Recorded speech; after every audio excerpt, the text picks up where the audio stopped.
to today's Asia House Conference on Digital Fragmentation, which we are producing in partnership with Accenture. Well, we heard earlier about the likely impact on businesses of new regulatory and other measures in the digital world. It's clear that dialogue with policymakers is essential to ensure that regulation manages risk, but it also allows for trade and innovation. Thailand has launched an ambitious digital program. It aspires to make the country the digital hub of Southeast Asia. It is part of the wider Thailand 4.0 initiative, which aims to transform the economy through technical innovation and through infrastructure.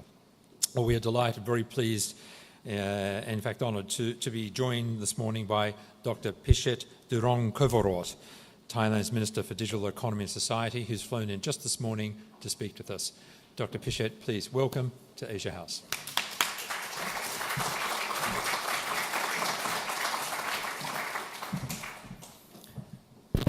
Thank you, Michael, and very good morning to you all, members of Asia House and distinguished guests, ladies and gentlemen. Even though I just got off from the plane, but I'm very ready because I see this as a very good opportunity to inform you of the excitement that we are feeling in Thailand at this juncture of some may call it leapfrogging development. And within the past 1 or 2 years, we have seen some very good examples of how we can proceed without avoiding the disruption that is going through the whole world today. And as a matter of fact, we are welcoming disruption so that the society and the economic development will be able to be propelled by good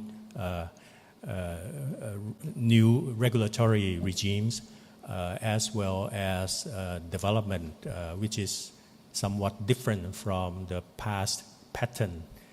I'm given about 20 minutes.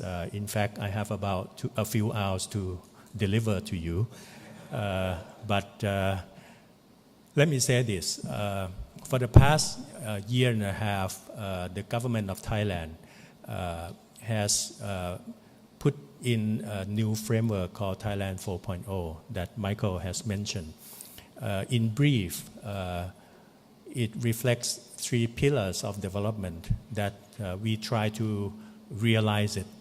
The first pillar is to try to make Thailand getting into innovation, okay? And you know full well how extensive that kind of work is. Secondly, we have learned in the past that purely economic development can be dangerous. So our second pillar is to make sure that social disparity is reduced as much as possible. And that also reflects to the third pillar that we are aiming at whatever we do, sustainable development. Okay, so these 3 principles have been the guiding light for Thailand.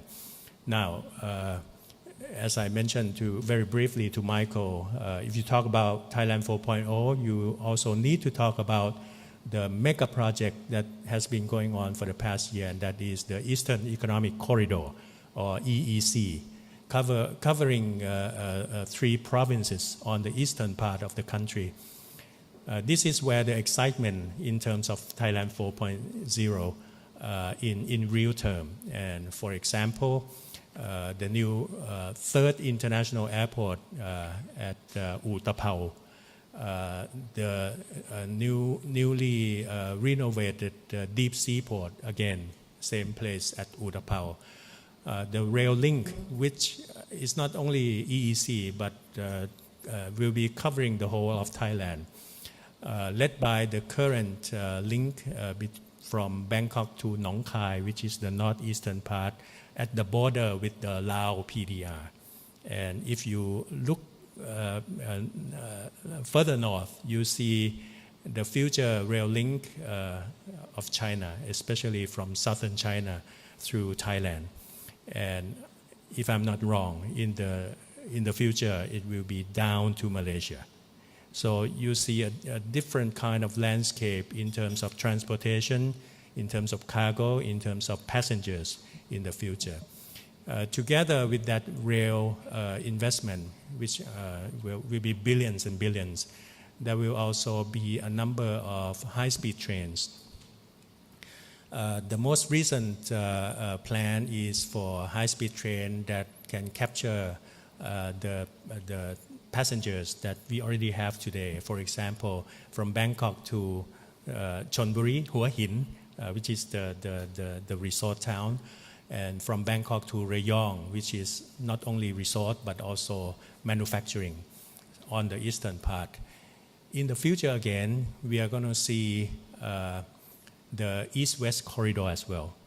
The first one is more of a north-south corridor, which also will have a line to Chiang Mai.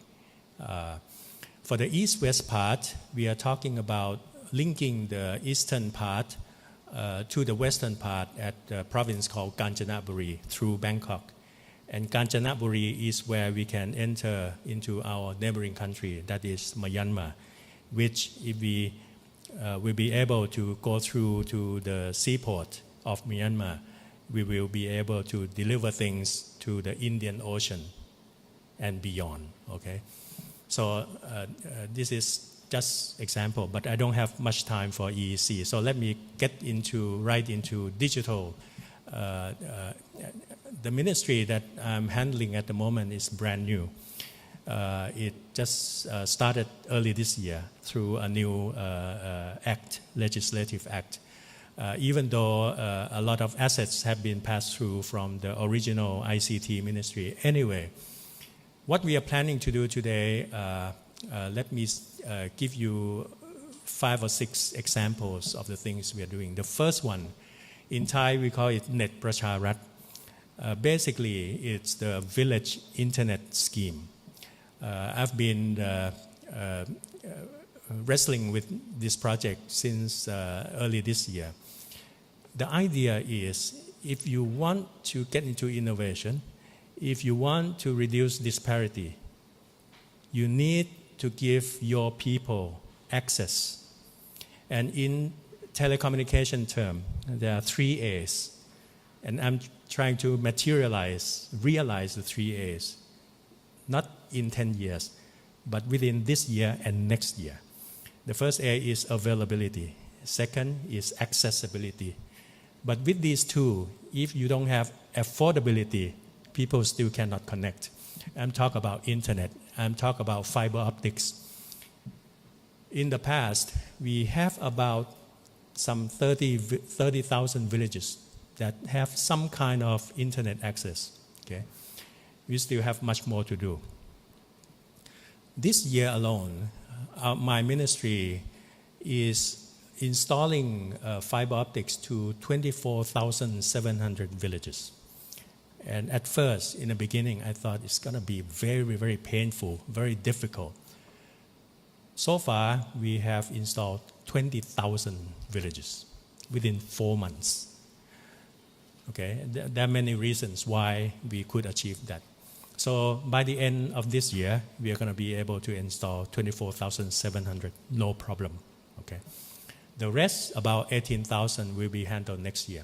So by the end of next year, Thailand, the whole of Thailand would go broadband. And I'm talking about broadband for the villages, for the remote areas, for the farmers also. So this is the first time that we can see equity. This is the first time that we're not going to be bothered by digital divide anymore. Okay. Now this is the superhighway. At the international level, our countries know full well that we need submarine cable. Okay. Now Thailand is in this Southeast Asian region, and we need to do more in terms of linking the global submarine cable to this ASEAN or Southeast Asia. So just to give you one example, recently we have just completed one connectivity with our friends, 18 countries altogether, called AAE1, Asia, Africa, Europe 1, linking from Europe, pass through Middle East, Africa, Indian Ocean, to the left-hand side of the southern part of Thailand, a province called Satun. But in the past, we'll have to go through the Malacca Channel down south, another 1,000 kilometers. But this time, there's some innovation happen, and that is we create this digital bridge, land bridge, from this province called Satun to Songkhla province on the other side of the map. Okay, and from Songkhla, now there's a line through Hong Kong. So we are linking the whole world, and it's now operating. This is just another example. My third example with regard to infrastructure is smart cities. Okay, we have experimented with Phuket Island for the past 2 years. Very, very successful. We have free Wi-Fi in public space for tourists. We have CCTVs for security reasons. We have wristband so that when people cross to another small islands, they can be traced if something happens. So all this is happening rather quickly. This year and next year, we are planning for 5 more cities, 3 of which is the EEC provinces. The other is Chiang Mai and Khon Kaen. And they can be smart differently. So this is another kind of infrastructure that if we can be successful with these 6 provinces being smart next year, and all the provincial governors come to look at this, in Thailand we have 77 provinces. Guess what? Our governors would want their province to be smart. So I would bet in 5 years, the whole of Thailand will get into this smart city concept naturally. Okay, so I'll just give you these 3 as example of digital infrastructure. E-government. E-government is quite important. The fact that it's not only for trade, for facilitation, but also for public services. Yesterday, the World Bank has just announced the ranking of countries, 190 countries throughout the world, on the ability for ease of doing business. Thailand jumped from position number 46 to 26 as a matter of 1 year. Okay? And very difficult. Let me tell you, very difficult. Digital play a big part because through digital policy, government, especially agencies that mostly or naturally resist change, right? Change very quickly because it's a top-down policy. They need to change. And it's not only individual agency anymore. It's the integration of agencies that has to provide facilitating convenience to business to do their jobs. Okay? So this has been quite an achievement, but we'll do more. Okay? We also have a number of initiatives today, also very difficult, especially big data scheme, data center for public or for government agencies, as well as cloud computing services for the public at the moment. A lot of them is the public-private joint venture initiatives in order to make government data useful not only for government administration but also for business to be able to use data for their data analytics and data utilization for their business ventures. Let me also say that in Thailand today, we understand full well that there are some worries going on with regard to regulation. In the past, we have completed a number of regulations relevant to digital. And soon we will have the complete set, okay? By the middle of next year, we should be able to finish. The last one would be Data Protection and Privacy Act, so that business will feel relaxed in terms of using data, especially when it deals with the people's data. Okay?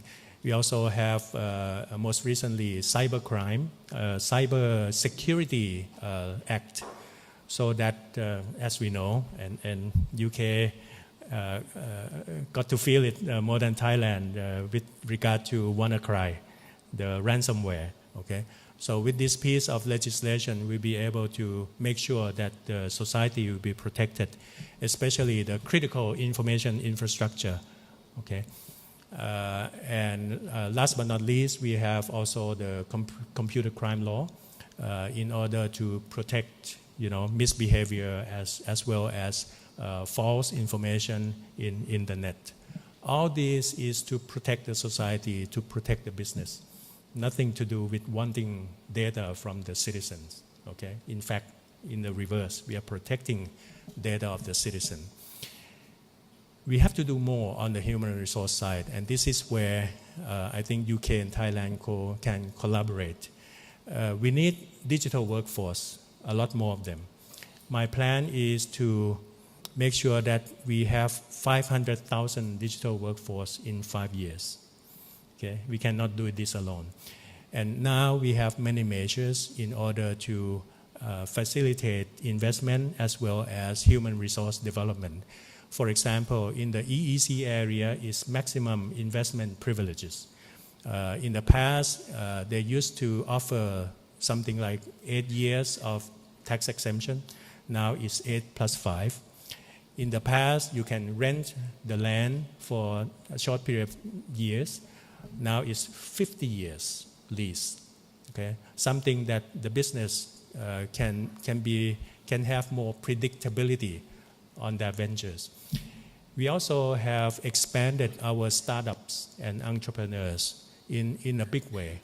Starting from last year, now we are talking about 500, mostly young startups spreading everywhere, not only in Bangkok. I'm amazed every time I go to Chiang Mai or Khon Kaen to see co-working space, a lot of coffee shops, of course, as well as maker space. And last year, we put up a large amount of money in order to get the universities up and running on providing entrepreneurship program, as well as to provide ecosystem for their students on campus to do more in terms of knowing how to earn money, even when they're still on campus. Okay, I would predict that they'll be richer than the professors very soon.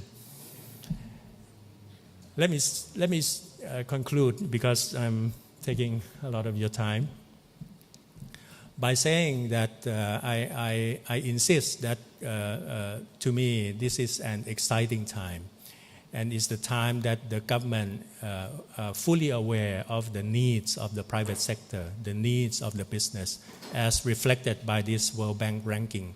Okay, and again, anything that we can do in order to make your life easier when you want to invest, not only in EEC, but throughout Thailand. Incentives. For those of you who are doing business that has research, for example, we are providing 300% tax deduction for the research expenditures that you use in the country. We also have agencies that will handle according to your need of personnel and of staff, because we fully understand that today is a battle for talents all over the world, and we are trying our best in order to facilitate the manpower part for your business. And last but not least, we are not doing Thailand 4.0 just for Thailand. Frankly, we also want to see the prosperity of our neighboring countries as well, inclusive of Laos, PDR, Cambodia, Myanmar, and Vietnam, and hopefully the whole of ASEAN. And if the Prime Minister always say that don't leave anyone behind, if we can prosper together, Thailand is in a good shape. And especially geographically, we understand full well the power of China today, the Japanese investment, as well as the Korean. But let me stop by saying that I also realize very well that there are a lot of United Kingdom's investment in Thailand. And let me know what we can do in order to work together, in order to increase the level of investment. Just yesterday, we are talking with the board investment about how to assist a company called Senior Aerospace Thailand, doing high-end precision technology for Airbus and for Boeing in the engine blades, aero engine blades, for example. So this is going on, and we certainly can discuss about the targets. For example, the 5+5 target industries that we are aiming at the moment, inclusive of the extension of the existing industries such as automotive industry, whereby Thailand has a lot of manufacturing facilities of all over the world, including the food for the future, whereby we still have a lot of agriculture in Thailand. But we want to move on to value addition food rather than just agriculture. And with digital, smart farmers, smart farming can certainly assist.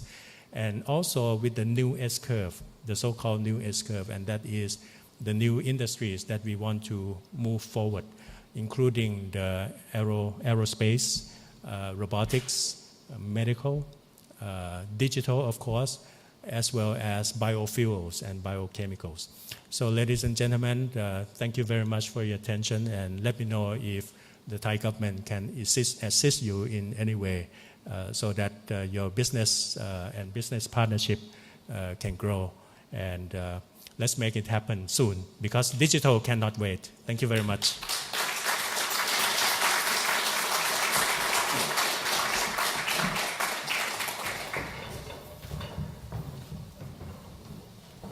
Minister, thank you very much. Clearly, great ambitions for transformation of Thailand, and particularly in the digital space. May I start with regulation? You talked about new regulation that's coming down the line in Thailand. How does that compare with international regulation or regulation in other countries? Is Thailand aiming to be very tough on issues like data protection, or is it looking at a more liberal environment? Well, first of all, in principle, our regulations, whichever piece that we talk about, we always look at benchmarking with international benchmark, sometimes with OECD, sometimes with EU or many other countries, and especially so that we have the ASEAN alignment. For example, lately we have this ASEAN regulator meeting, okay, to align ourselves so that we can do things that can be acceptable intra-ASEAN as well as inter-ASEAN. Secondly, we are not a closed country. In fact, the Thai society is very open to the outside world. Today we have, for example, the mobile phone penetration of 150%. So one person owns more than one, We have internet penetration of about 50%, which still needs to increase. But the meaning is that the Thai population is now exposed to the outside world in a big way, okay? So for the government to do anything, we also need to be very careful, of not only try to help them in promoting their local business, for example, the village internet, for example. We are not going to just construct the broadband. At the moment, we are planning on 3 items. 1 is e-commerce, 2 is e-health, and 3 is e-services and e-learning, okay? So with these, the citizens, and not only in Bangkok anymore, okay, will be able to understand the value of information and the value of digital technology. And they will naturally wants their privacy, wants their data to be protected. This we understand very well. And that's why the legislation that we enact is basically wanting to do this. You mentioned, though, e-government and having a system whereby business can access government data to encourage business, to encourage commerce. How will that work, and how does one regulate that? Because it sounds enormously complex. Well, for example, we have just completed one scheme whereby if a businessman wants to set up a restaurant, okay, and we have gone through the whole loop of processing of paperwork and about 6 ministries that they have to walk to. And the folder of the application forms is like this, okay? Now it has been ironed out and it's one-stop service on the net. Yeah. The point is not to bother the business people as well as the citizens to have to submit the same forms 5 or 6 times. That's the job of the government, of the backdoor operation. We are certainly doing exactly that. And with this one-stop service scheme, more and more setups will be completed one by one. But will you allow other businesses to have access to some of that data? Do you have a regulatory environment? For instance, a supplier to a restaurant, a few manufacturers, shipping, chairs, laundry, whatever. Will they be able to see new restaurant applications and use that data to help form their businesses? Well, certainly in principle, I think Thailand is no different from other countries. We have public information. We have information that do not violate the personal data. And we have security type of information. Certainly, we can do a lot more on the first part, and that is public information. Okay, it's not that we have, since in the past data collection still not so tidy. Yes. Okay, but with the electronic means today and with the government policy on digital e-government, now it's coming into places, and this will be released more and more to the public, which also include the business as well. But it must be level playing field. Yes. Okay, not to provide exclusive to certain entity. Okay, let's open it up now to the audience. Please, if you would like to ask the Minister a question, put your hand in the air. I'll send around someone with a microphone. I'd like to ask the first question. Please.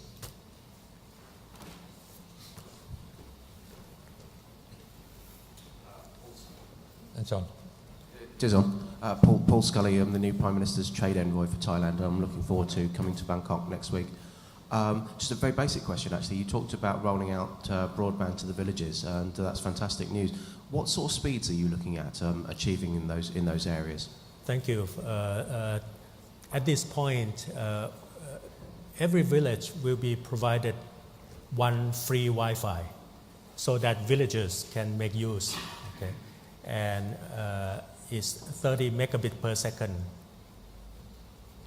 downlink and 10 megabits per second uplink. Is that high speed enough? That's very good. Okay. Moreover, the free Wi-Fi is to set example so that villagers start to understand how valuable that is. Okay. We are now getting requests from villagers. When can I enjoy my household Wi-Fi? At what cost?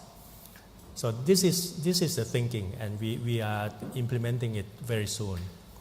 In cities such as Bangkok, you have this amount of pricing, okay, where Bangkokians will buy.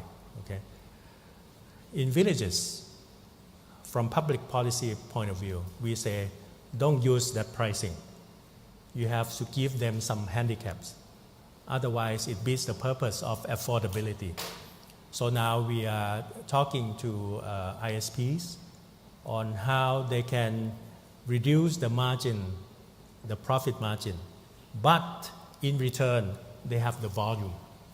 Because we are talking about 75,000 villages, much more than they used to. Okay? So with this, we'll be able to advance the digital penetration to the remote areas, because they will be able to enjoy pricing where they can afford. And as I mentioned, the e-payment, e-marketplace, e-logistic can happen very, very fast. And we have experimented in many villages. Telemedicine, it works wonderfully.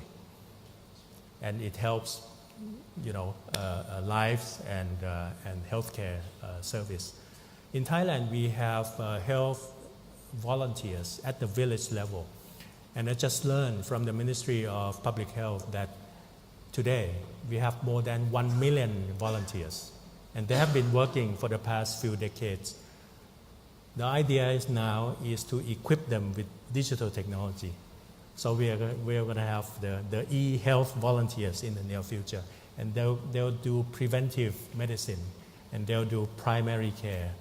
So this is the power of technology that we should be able to deploy as quickly as possible without having to reinvent anything. Okay, thank you. Next question, please. Catherine. Thank you very much, Minister. Catherine Clark from Prudential. So I'm interested in what your government is doing with existing players in Thailand to help, especially in the financial services space, in reaching more customers. Financial inclusion is obviously a key point of your government on the finance ministry point of view. So I'd just like to know how you're working with big companies that are already there in this space.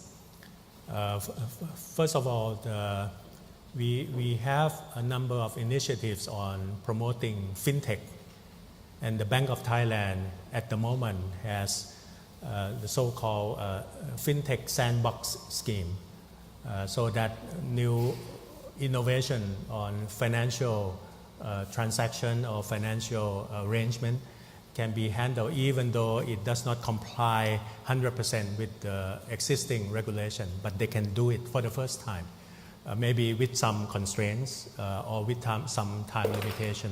So this has been going on for 1 year already. Okay.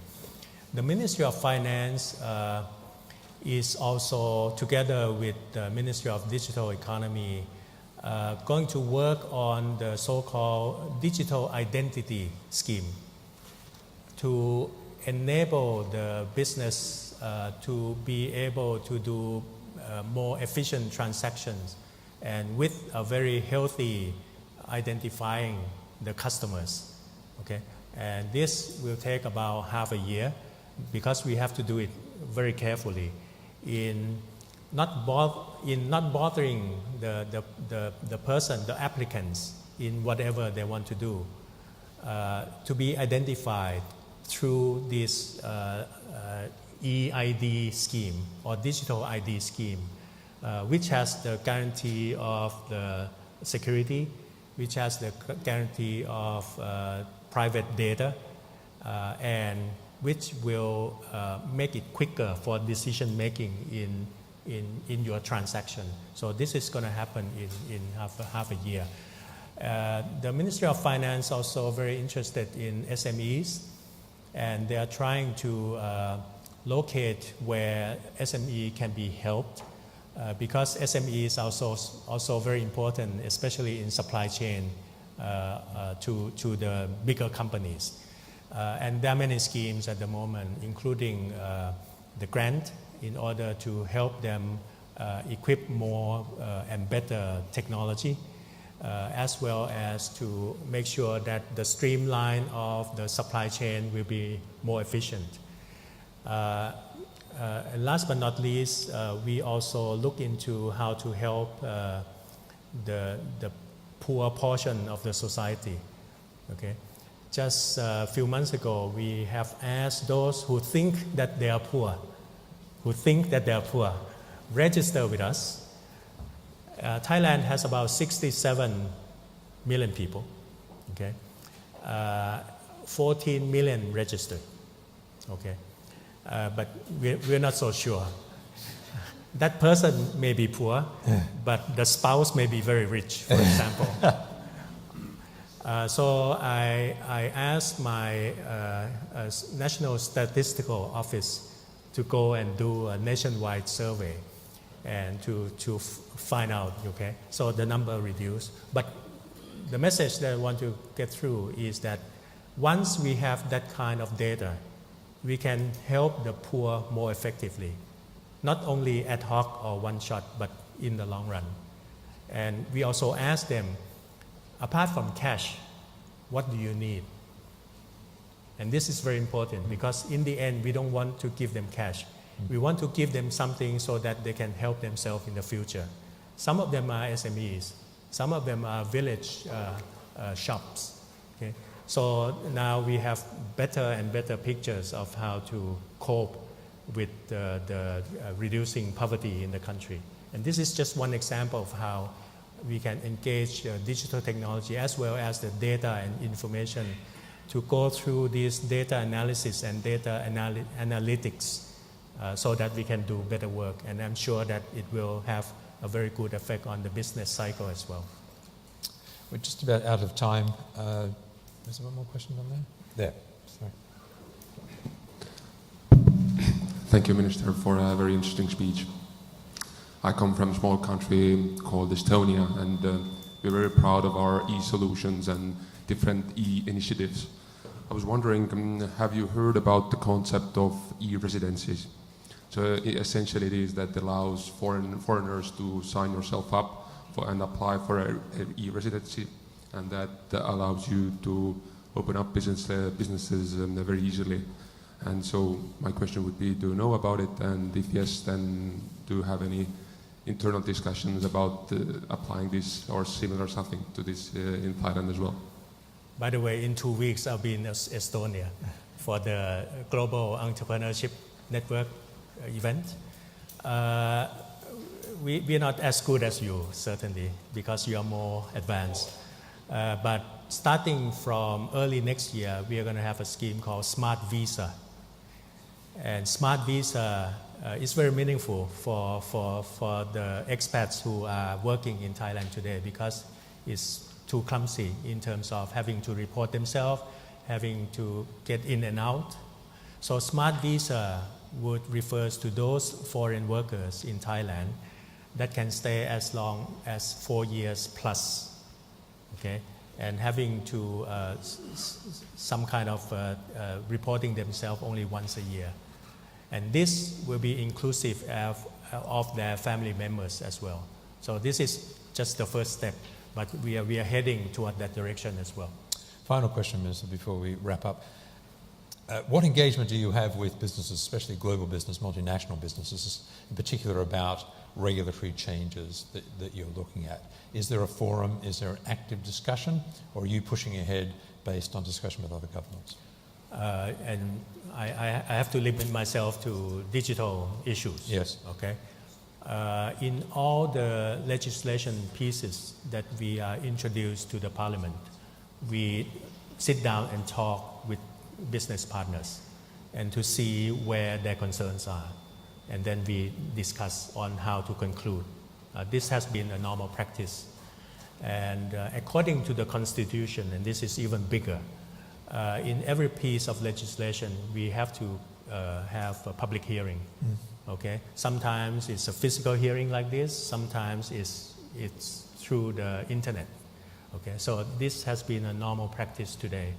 And there are also associations, for example, the Joint Chamber of Commerce, who has been very active, and we have meetings to discuss about this. Certainly, we have differences, I must admit, but it's something that we have to work together because, after all, we are going to be in the same environment. Okay. Mr. McFrey, we have to leave it there. Thank you very much for your time. Thanks for jetting in for this conference. You're welcome. You have clearly a very ambitious program. I wish you the best of luck. And the Minister has invited businesses to get in touch because you're keen to encourage investment, international investment, especially in this space. Ladies and gentlemen, please thank Dr. Ishii.